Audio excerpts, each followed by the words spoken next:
बोलिए सद्गुरुदेव भगवान की। दरबार में आप सभी का बहुत बहुत स्वागत है।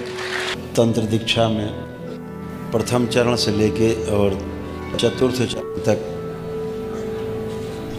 प्रवेश पा चुके सभी जिज्ञासियों को, बाबा के शिष्यों को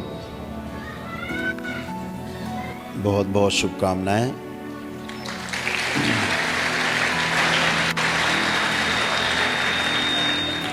बाबा माँ की ओर से बहुत बहुत आशीर्वाद, बहुत प्रेम।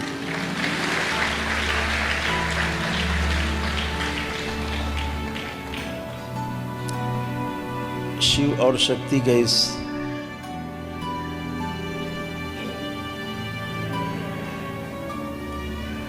मिलन बिंदु के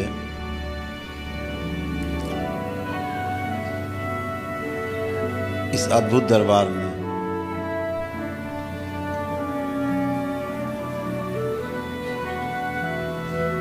हर पूर्णिमा में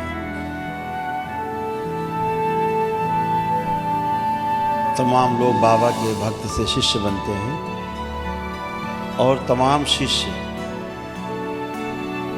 तंत्र में एक एक सीढ़ी उसकी उस तंत्र के उस अद्भुत भवन में जहाँ भोलेनाथ और माँ एक साथ विराजमान है,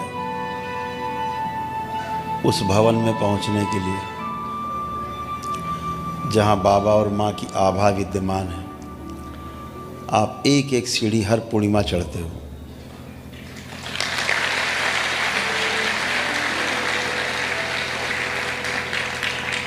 निश्चित रूप से एक दिन वो भी आएगा कि अभी तो आप शिव और शक्ति को महसूस करते हो, अनुभव करते हो, तो एक दिन वो भी आएगा जब अपने इस तीसरे नेत्र से उनके दर्शन भी कर पाएंगे।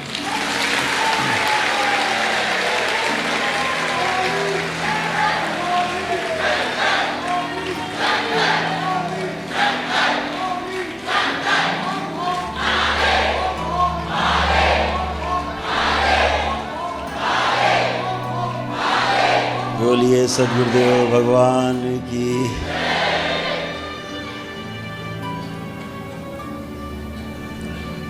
जीवन में कभी भी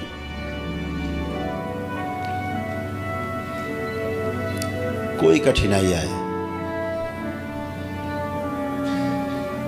उसको केवल परीक्षा के रूप में लेना है। इस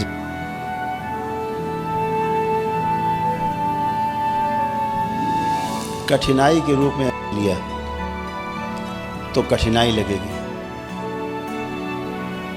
परीक्षा के रूप में लिया तो अपनी जिम्मेदारी जैसा महसूस होगा।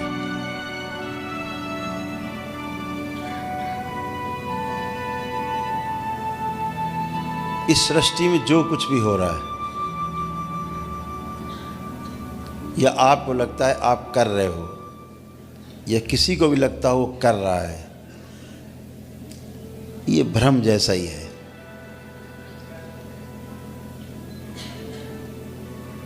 क्योंकि सब कुछ हो रहा है,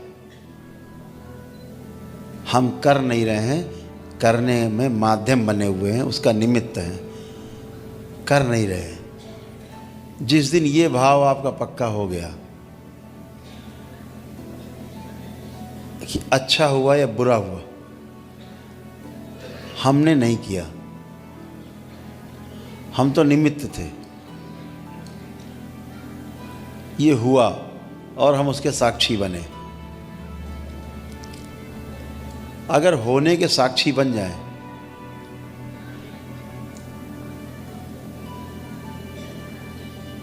तो इसे ध्यान कहते हैं। और होने के साक्षी बनने का जो सिद्धांत है वो वर्तमान से निकलता है।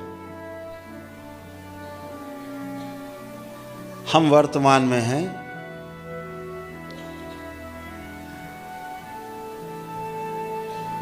ये प्रमाण होता है इस बात का कि हम घटनाओं के साक्षी बन रहे हैं।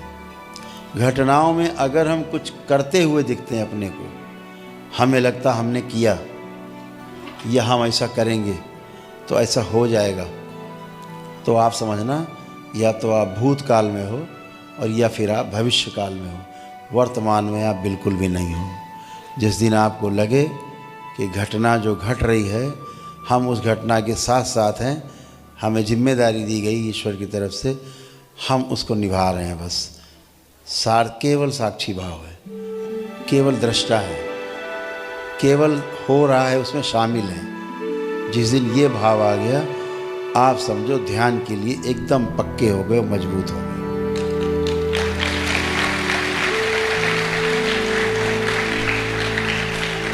जैसे ही ये लगता है कि हम कर रहे हैं या हमने किया, हमने ऐसा कर दिया तो ऐसा हो गया, ऐसा किया तो वैसा हो गया, बस आप कर्म भोग के सिद्धांत में फंस गए।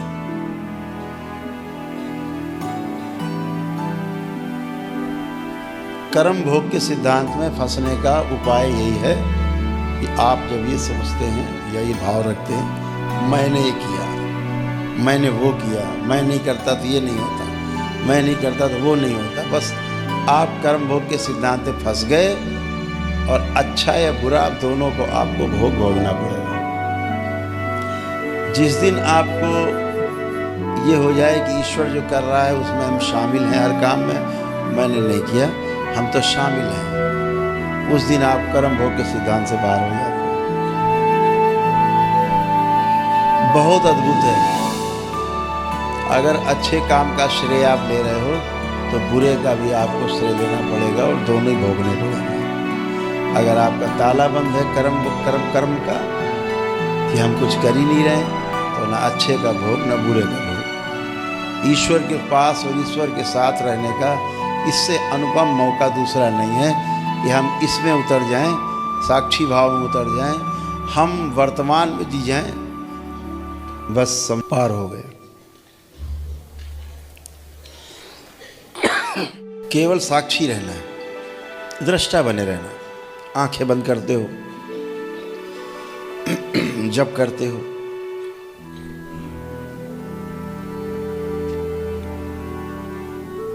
पूरा दरबार सक्रिय रहता है।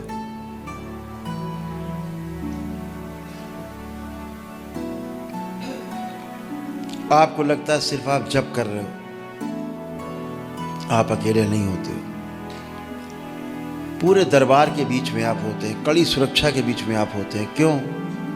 जब आप जप कर रहे होते हो तो आपके पुण्य जो है वो बढ़ रहे होते हैं, और उस पुण्य को खाने के लिए चारों ओर दुष्ट सक्रिय। वो पुण्य कोई आपका ना खाने पाए, इसलिए दरबार सक्रिय रहता है। वो पुण्य आपके काम में आए,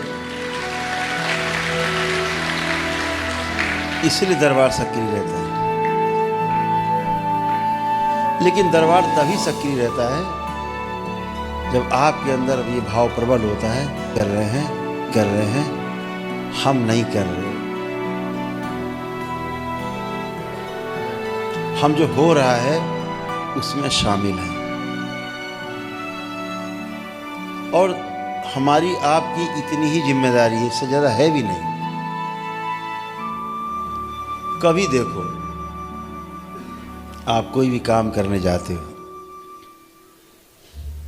किसी का पूरा होता है, किसी का नहीं होता, किसी का अधूरा होता है, किसी का जितना इच्छा होती है उससे ज़्यादा अच्छा हो जाए, यानी आपका सोचा हुआ नहीं होता है। अर्थात आप जो प्रयास करते हो वो बिल्कुल नहीं होता है, वो होता है जो पहले से तय है।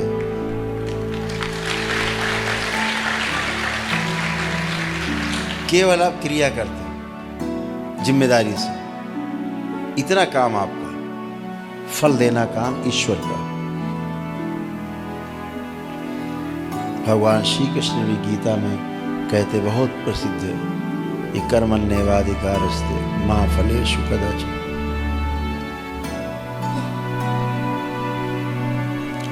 गीता पढ़ लीजिए, उतार लीजिए अपने आप में, गीता का एक एक श्लोक आत्मसात करने जैसा है, हृदय में धारण करने जैसा है और जीवन में उतारने जैसा है। एक एक श्लोक गीता भगवान श्री कृष्ण ने अपने उस विराट स्वरूप में, जो पूरे विश्व के लिए एक गीता जैसे ग्रंथ की रचना की, एक गीत गाया, वो भी युद्ध के मैदान में गाया हुआ गीत। युद्ध के मैदान में गीत गाया जाता हो, ऐसा पहली बार हुआ, वो भी द्वापर में हुआ, वो भी योगीराज श्री कृष्ण ने गाया, उस विराट स्वरूपधारी ने गाया गीता। श्रीमद् भागवत गीता का अर्थ है प्रभु के द्वारा गाया गया गीत। पहली बार ये घटना है अद्भुत कि युद्ध में दोनों तरफ सेनाएं तैयार खड़ी लड़ने के लिए और बीच में गीत गा रहे हैं। कौन गा रहा है? स्वयं ईश्वर प्रभु गा रहे हैं। हम उस श्री कृष्ण की बात करते हैं जो योगेश्वर है, जो महायोगी है, उस विराट स्वरूपधारी की बात करते हैं। हमेशा उस रूप की पूजा करिए जिसमें गुण आपके जैसे हों, आप जैसे गुणों में जीना चाहते हैं वैसे गुण उसके अंदर हों, उस रूप की पूजा करिए। उलूल जुलूल हरकतें करके या मत करिए। जिस तरह के रूप की पूजा करेंगे उसमें वही गुण होंगे, फिर आप में वही फलित होंगे।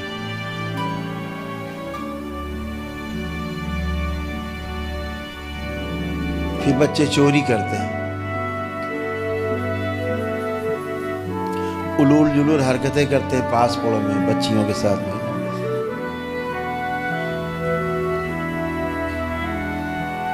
इधर उधर हरकतें करना, चुगली करना, लड़ना, ये सब हरकतें आती हैं अगर आप तमाम गलत सलत रूपों की पूजना आराधना करें।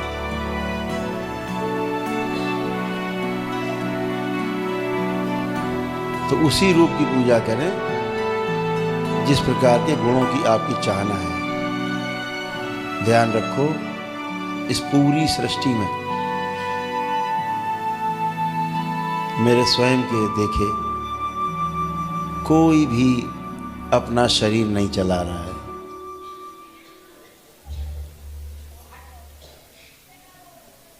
आप सबके अतिरिक्त जो दरबार से जुड़े हैं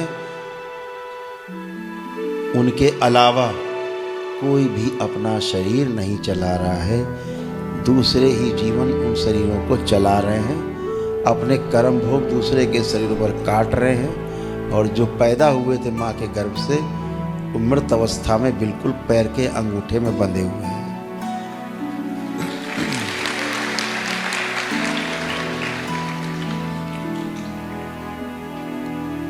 बेहोशी में जी रहे हैं, जैसे आप कभी बेहोशी में जिए हैं। आज पूरे होश में, आज ध्यान कर सकते हैं, साधना कर सकते हैं, पूजा कर सकते हैं, जप तप अनुष्ठान सब कर सकते हैं, पूरे पूरे होश में। जो बेहोशी में रहने वाले लोग थे वो सब गए। बाहरी स्मृतियां इस शरीरों को चलाती हैं। अगर स्मृति आपसे हटा दी जाए, आपका शरीर मुर्दे की तरह पड़े रहेगा। अब ये स्मृतियां आवश्यक नहीं कि आपकी हो जो शरीर चला रहे हैं, दूसरों की स्मृतियां शरीर चला रही हैं। इसीलिए सब उलूल जुलूल और उल्टा सीधा जी रहे हैं। जब आप दरबार से जुड़ते हो तो दरबार आपकी तमाम गंदगी, जन्मों जन्मों की गंदगी को नष्ट करता है, पितरों को मुक्ति देता है, काल सर्प दोष काटता है, तमाम रोग और कष्ट काटता है, तमाम आपके कर्म भोग काटता है, वो जो आपके आगे होते हैं जिनके कारण कष्ट हो रहे होते हैं।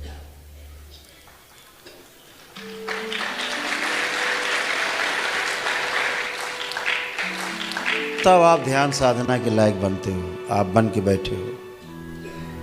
दरबार से जो लोग नहीं जुड़े हैं, जब वो ध्यान और साधना करते हैं तो दूसरे लोग शरीर में होते हैं, उथल पुथल, ऊपर नीचे, दाएं बाएं, उठा पटक करते रहते हैं। कोई ध्यान साधना नहीं हो पाती, सब झूठे प्रोजेक्शन। मैंने तो देखा है बहुत बड़ी परंपरा है देश की, उसका नाम नहीं लेना चाहेंगे, उनका मान गिरेगा। मान हो तो गिरेगा, खैर कहने की बात है कि मान गिरेगा। वो भक्त उनके बैठते हैं, वहाँ चढ़ो ऊपर चढ़ो करते रहते हो, और बाकी सब जितने बैठे होते सब पेशी ले रहे होते, हा हा हा हा कर रहे होते। वो बताते हैं ऊर्जा चढ़ रही ऊपर। अरे भैया, ऊर्जा पहले कोई चढ़ने तो देगा तब तो चढ़ेगी। पहले कुंडलिनी तो सक्रिय हो, कुंडलिनी गायब है। मनुष्य की जगह दैत्य बने हुए बैठे हैं, दैत्य शरीर बन गए हैं। बहुत लोग तो दैत्य पैदा होते लेकर के साथ में, दैत्य बने हुए। ये कहाँ से ध्यान साधना करने देंगे? कूदते रहो बैठे एक ही जगह पे, और जिंदगी भर कूदते रहते हैं। इस दरबार में आते हैं वो लोग, उनके शिष्य, यहाँ अच्छे होके स्वस्थ होके और तब जाते हैं। तब वो कहते हैं पहली बार हमने जाना ध्यान साधना क्या है, पहली बार हमने जाना होश क्या होता है। बेहोशी पूरा परिवार, और नाभि के पास से सड़ रहे हैं सब, पूरी परंपरा में नाभि से नीचे सब सड़े जा रहे हैं। सारे शिष्य भक्त उनके खुद भी सड़ गए, वो खुद भी सड़ गए हैं, यहाँ से हो करके घर में पड़े हैं। अब उनके सुपुत्र जी ने जिम्मा संभाला है। अब वो डर के हमारे सामने नहीं आते, विदेश भाग गए। महाराज जी विदेश भाग गए हैं, यहाँ रहेंगे तो पोल खुल जाएगी, तो न चल सकते हैं, न उठ सकते हैं, न बैठ सकते हैं। और महाराज जी ने इतना बड़ा योग कराया पूरे देश में, इतना बड़ा सबको ध्यान साधना कराई है। तमाम पत्थर ईंटा इकट्ठा करके ले जाओ, घर में क्रिस्टल है, अभी इससे आएगी शक्ति आएगी, जाओ। इतना यंत्र बना के घर में चिपकवा दिए हैं, सबके चिपके हैं यंत्र। ये हाल ऐसी ऐसी गुरु परंपराओं का है जो मनुष्यों का जीना दूभर कर दिए हैं।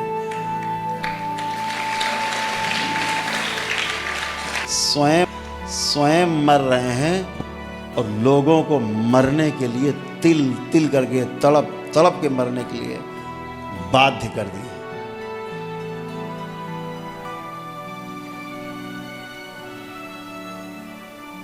शिव के नाम का इतना दुरुपयोग इस पृथ्वी पे हम पहली बार देख रहे हैं।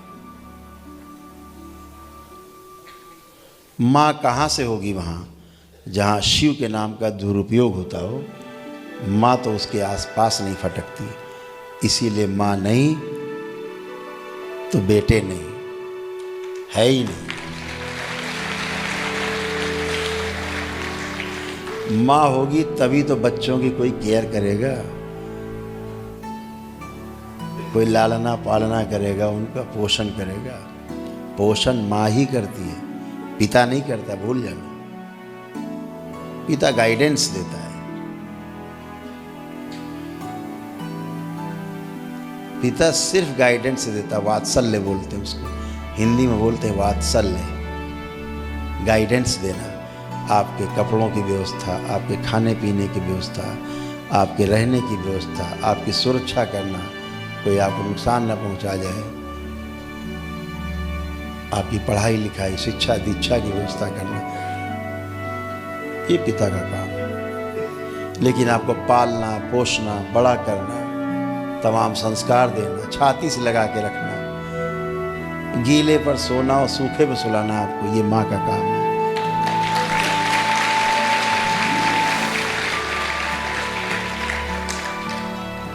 पिता आपको सूखे पे सुला तो सकता है गीले से उठा के, लेकिन आपके द्वारा गीले किए गए पे सो नहीं सकता। ये सिर्फ माँ कर सकती है।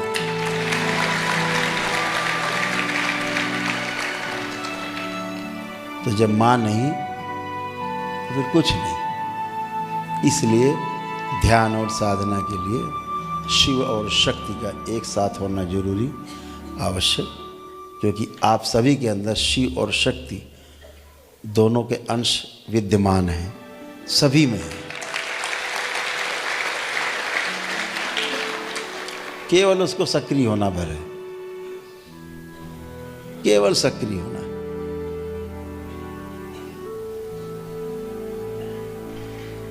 तो ऐसे ऐसे जगह से आप सब भी जुड़े रहे हो, बहुत जगहों से जहाँ खूब गंदगी बटोरी, जीवन भर गंदगी बटोरते रहे, माता पिता, उनके माता पिता, आप कष्टों में जूझते रहे।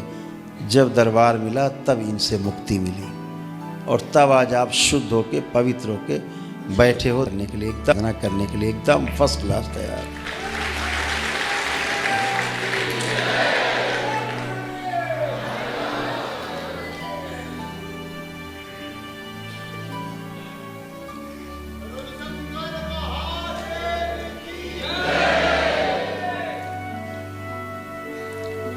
तो ध्यान रखें कि जो कुछ भी इस पूरी सृष्टि में है, व्यवस्था में है, लेकिन ऐसा भी बहुत कुछ है कि उस व्यवस्था को बनाए रखने के लिए तमाम अव्यवस्थाएं भी बाहर हैं। अगर आप व्यवस्था को छोड़ करके अव्यवस्था में गए, आपको उसका कष्ट भोगना पड़ता है। जैसे अभी आप इस हॉल में शिव शक्ति दरबार में बैठे, अभी आपको ठंड वंड कुछ कम लग रही होगी, अभी या बाहर चले जाओ मैदान में, जरा थोड़ा और आगे बढ़ जाओ, जम्मू कश्मीर चले जाओ इसी मौसम में, थोड़ा और आगे बढ़ जाओ उधर उस तरफ लद्दाख की तरफ, लेह लद्दाख, पहुँचते पहुँचते जम जाओगे बीच में। तो व्यवस्था से बाहर गए, कपड़े पहन रखे हैं आपने, हमारी तरह अगर हो गए तो पता लगे ठंडे अंडे हो जाओगे।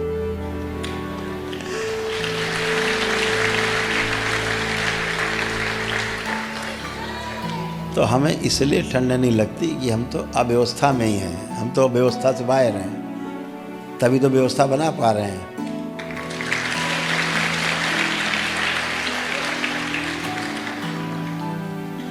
व्यवस्था के अंदर रह करके व्यवस्था बनाना कठिन काम है।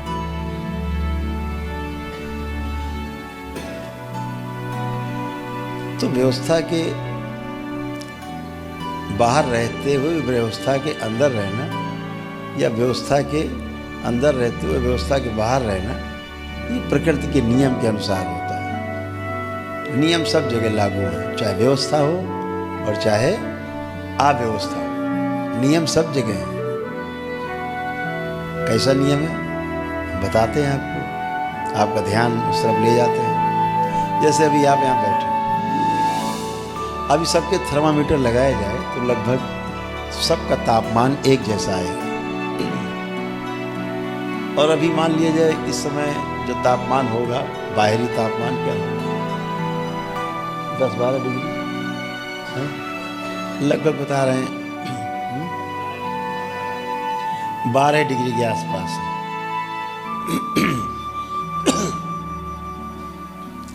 तो 12 डिग्री के आसपास है, लेकिन आपके शरीर का जो तापमान है 98.4-5-6 ऐसे होगा, 98.5 मान लो, मोटी मोटी बात। अभी आप चले जाओ कश्मीर, वहाँ का तापमान इस समय माइनस में है, -6, -7, -8, -9 ऐसे हो सकता है, माइनस में होगा। जितना यहाँ प्लस में उतना वहाँ माइनस में होगा। अब आपके थर्मामीटर लगाया जाए, अब चेक किया जाए तो क्या निकलेगा तापमान आपके शरीर का, वही जो यहाँ है, वही 98.5 के आसपास डिग्री फ़ारेनहाइट। आप चले जाओ लेह लद्दाख, जहाँ -50 है, -50 के आसपास, जहाँ पानी जो है ऐसे ऊपर से गिराओ, नीचे ज़मीन गिरते जो बर्फ़ बन जाता है। वहाँ भी अगर अपने शरीर का तापमान नापोगे तो वही निकलेगा लगभग 98.5 डिग्री फ़ारेनहाइट। यानी आपके शरीर का जो तापमान है वो नहीं बदल रहा है।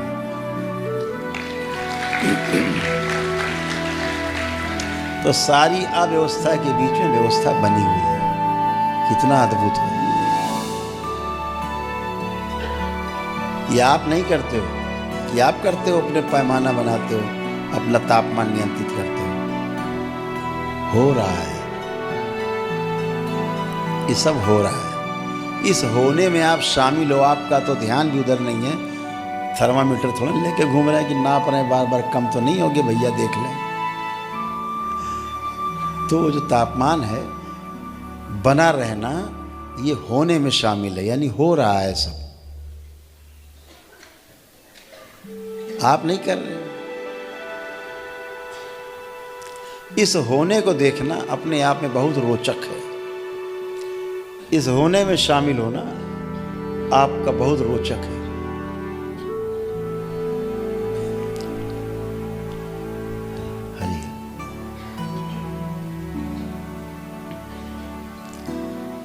ये जो होना है ये अपने आप में बहुत रोमांचकारी है। इस होने को समझने के लिए बड़े बड़े राजा महाराजाओं ने, सम्राटों ने राजपाट छोड़ दिए इस होने को देखने के लिए, इस होने में शामिल होने के लिए, केवल दृष्टा बनने के लिए, साक्षी बनने के लिए राजपाट तक अपने छोड़ दिए और स्वयं एक घटना बन गए।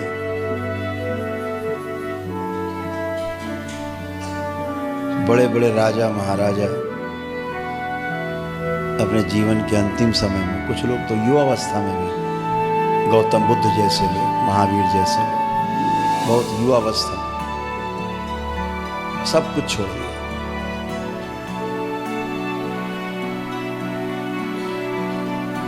होश में रहना,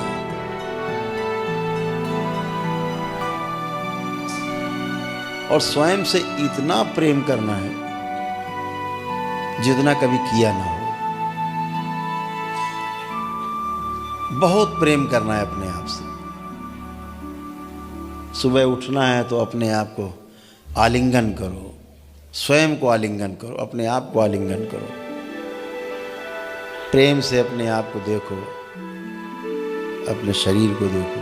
ईश्वर ने कितनी अनुपम कृति गढ़ी है, कैसा एक एक कण कण आपके शरीर का कैसा गढ़ा है, उसको बार बार धन्यवाद दो सुबह उठ के कि आपने हमें ऐसा बनाया।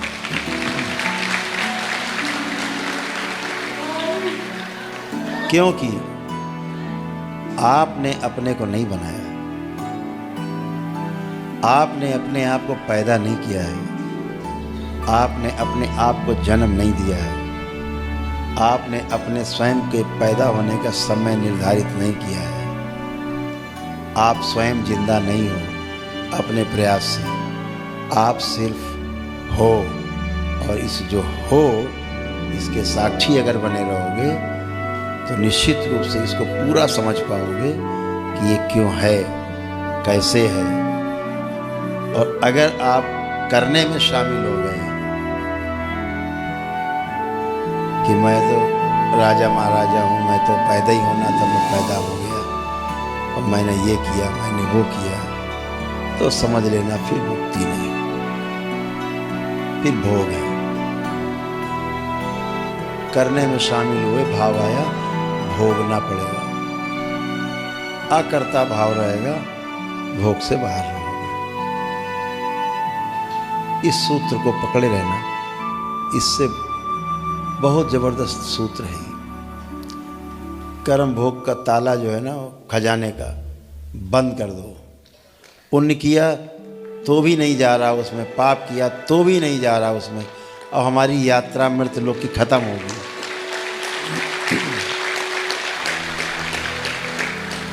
अब ना हमें पुण्य का कोई भाग नहीं चाहिए, पुण्य का कोई भोग नहीं चाहिए, नहीं फिर आना पड़ेगा इसी जन्म लेने के लिए। अगर पुण्य बचा रहा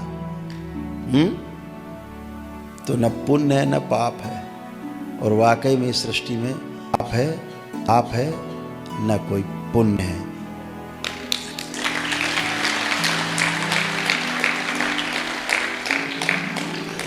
हमारे मान लेने मात्र से पाप और पुण्य की परिभाषा हमारे सामने बन जाती है, दृष्टांत बन जाता है। फिर हम मान लेते, अरे चींटी मर गई, पाप हो गया। क्योंकि पहले से पड़ा है सॉफ्टवेयर में कि ये नीचे कुछ दब गया, मर गया तो पाप हो गया। अब ये आपके लिए पाप है। एक कसाई बैठ के बकरा काट रहा है, तो उसके मन में कभी नहीं आया है कि हम पाप कर रहे हैं, उसके लिए बिल्कुल पाप नहीं है। अद्भुत है कर्म भोग का सिद्धांत। आपने बने सिद्धांतों में जीना शुरू किया, अपने बनाए सिद्धांतों में, और आप फंसे। आप सृष्टि के सिद्धांतों के केवल दृष्टा बन जाओ। केवल दृष्टा, जो हो रहा है उसे देखना है।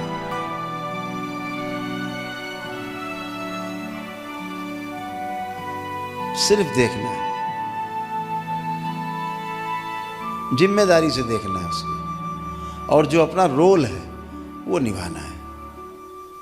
आप अपना कितना जिम्मेदारी से रोल निभा सकते हो इस होने में, घटना में, वही आपके हाथ में है। कर्म फल आपके हाथ में बिल्कुल भी नहीं है, ये ध्यान रखना। इसलिए अपनी जिम्मेदारी से अपने काम को निपटाना है, अपने को जिम्मेदारी से प्रस्तुत करना है हर घटना के साथ।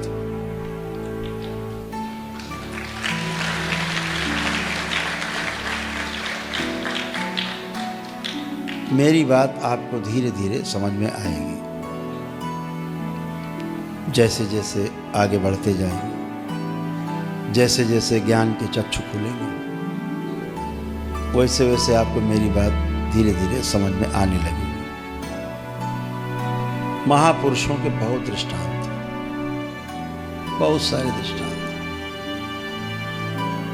कर्म भोग के ऊपर लोग उलझे हुए, बहस कर रहे हैं। आवश्यकता नहीं है, जितना बहस करोगे उतना फंसोगे।